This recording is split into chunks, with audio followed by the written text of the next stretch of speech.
What is up, my friends? You are very welcome along to tonight's Anfield Agenda News Roundup video. Spoiler alert, tonight I'm mainly be talking about midfielders who Liverpool are potentially looking to bring into the club. There is one attacking name as well, and I will be talking about a player who could well be leaving Liverpool on loan before the window shuts close on September the 2nd. As always, I'd love to know your thoughts on whatever it is I speak about in the video. Let me know if there's any players you'd like to see us cover as well on the channel, and of course do drop a like on the video and hit that subscribe button for me.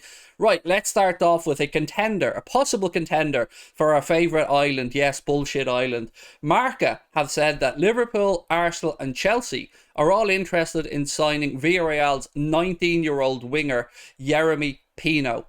That's all I know about the guy. Oh, no, one more thing. He has a £67.5 million buyout clause. Now, if any player was that good and he had that much of a buyout clause that was realistic, I'm sure I'd probably have heard about him by now. I do watch a fair bit of La Liga, but unless this kid is the greatest kept secret in La Liga, I don't see how anyone can justify £67.5 million for a 19-year-old winger. This is the attacking player that I was speaking about. I think it's far more likely that Arsenal are interested in the guy. I don't see Liverpool looking at matching anywhere near that valuation of the release clause. But then again, look, I'm being really honest here. I don't know much about him. I do know, obviously, that there's a lot of talent in the Spanish league, and at 19 years of age, he's the right kind of age profile that Liverpool would, maybe could, should be looking at. So, yeah, look, let me know your thoughts in the comment section.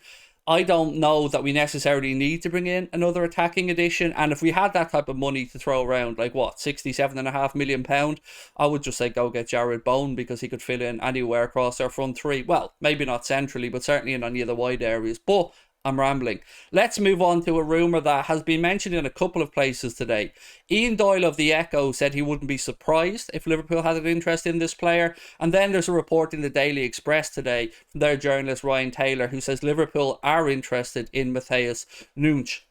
That's where we are. This name has not gone away.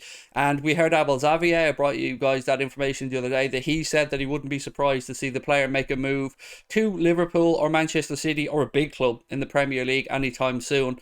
We do need to bring somebody in.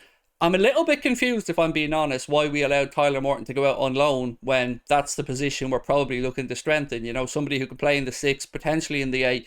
And again, I'm a little bit asleep when it comes to the Portuguese league. I don't watch too much of it, in all honesty. I know Sporting have a great tradition of bringing through some good players.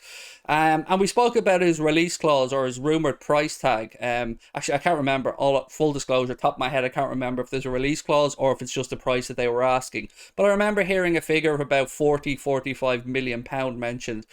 Again, do we see Liverpool dropping that much money in this window to bring someone in? Well, I don't know, is the honest answer, because we know next summer, we all know what's happening. I'm not going to say his name in it, but we know he will cost a pretty penny. So are we looking to mind the pennies before we go on an assault next summer?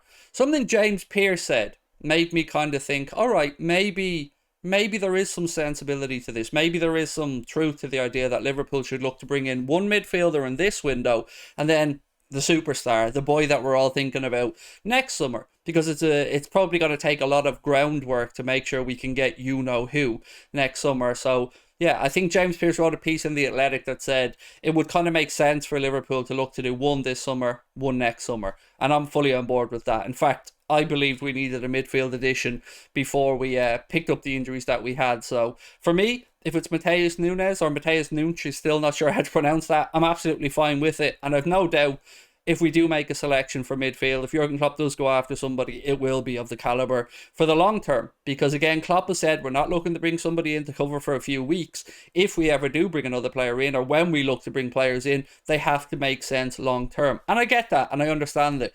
I'm personally not a fan of loans, so I'm glad to see that he's not going to go down that route. But I would like to see some quality brought in, because, you know, it gives us an opportunity. Let's say we brought in somebody like Matheus Nunes. He can play in a double pivot with Henderson or with Fabinho. Thiago can also play in that double pivot, but we don't know as of yet how long Thiago will be out for. So I'm hoping, the more I think about this deal, I'm hoping there's some truth to it. But there's one more name that I want to add into the pot, and it's not a name that I've seen really mentioned with Liverpool. He's been mentioned with Manchester United and a couple of other clubs, but the more I've thought about it in the past 24 hours, I really like the idea of Liverpool maybe testing Wolves' resolve for Ruben Neves. He's a player that, don't forget, Pep Linders will have worked at Porto when he was coming through. I think he became the youngest ever Porto captain at 17 or 18 years of age. And Pep has extensive knowledge of the Portuguese league and has worked with the kid. So if you add to that the fact that he's a Wolves player, I'm assuming because he's a Wolves player, he's probably represented by George Mendes. Fabinho was represented by him. Jota was represented by him. So we've got a good working relationship. You might remember Deco being in the image with Fabinho, I think it was, when he signed.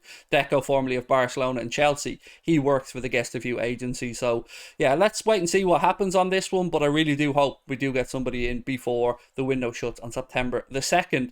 A little bit of an alert ahead of the game coming up against Crystal Palace next Monday night. We've got back-to-back Monday night games coming up now. A referee for that one will be Paul Tierney, so it's not getting much better from the refereeing perspective. Fresh off the back of Stuart Atwell's type performance in VAR against Fulham, we've got Paul Tierney now refereeing. His assistants are going to be Dan Cook and Dan Robinson, and fourth official will be Craig Pawson with VAR Andre Mariner.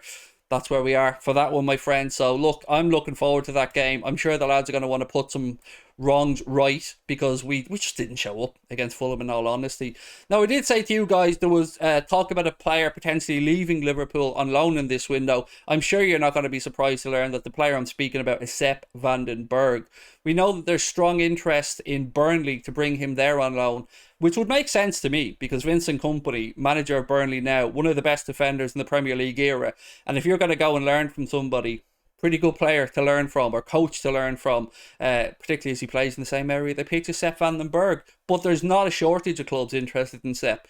James Pearce writes in The Athletic there's a number of clubs in Germany as well interested in bringing Sepp van den Berg across, and he made 50 appearances last season for Preston, which is quite a lot of appearances for a player who's out on loan. So he's come on leaps and bounds. Preston fans were really happy with Sepp van den Berg's performances, and I'm sure that wherever he goes, he'll continue his development really well. And this is a player that maybe, just maybe, we will see finally break through to the Liverpool first team next season on a regular basis and start to look to challenge the likes of Canade, Matip, Joe Gomez. I would say Virgil van Dijk, but let's be honest here, nobody's going to be challenging Virgil van Dijk for anything, because he's Virgil van Dijk and he's that good.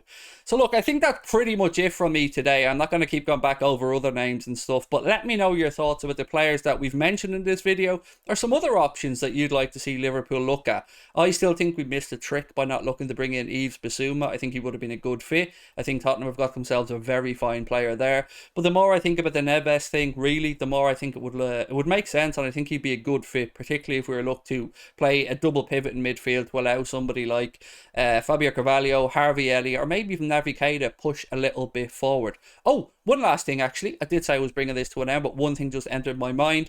It's rumoured that Liverpool are looking to extend Naby Keita's contract. You've probably seen that posted in a lot of places. There's also rumoured to be interest in Italy for Naby Keita. I think one report said that they were, I can't remember if it was Inter who were interested in a potential swap deal for Brozovic and Keita, or if it was AC Milan and Ismail Benacer who were potentially interested in a swap deal. I have a feel that it might be Inter, but either way, let me know your thoughts on Keita. Should he get a new contract? And if he does get a new contract, I think we'll all agree probably shouldn't be on too great of an increased terms, because he's barely cut the mustard, if he's even cut the mustard at Liverpool because of his injury record. So look, that's it for me tonight, my friends. I'm about to go over and do tonight's Cop of the Week with myself, Mr. Paddy Murphy and Chris Stonage over on our Twitch channel. I'll be back same time, same place Wednesday, because tomorrow is my day off. I will talk to you soon. Take care. Bye-bye.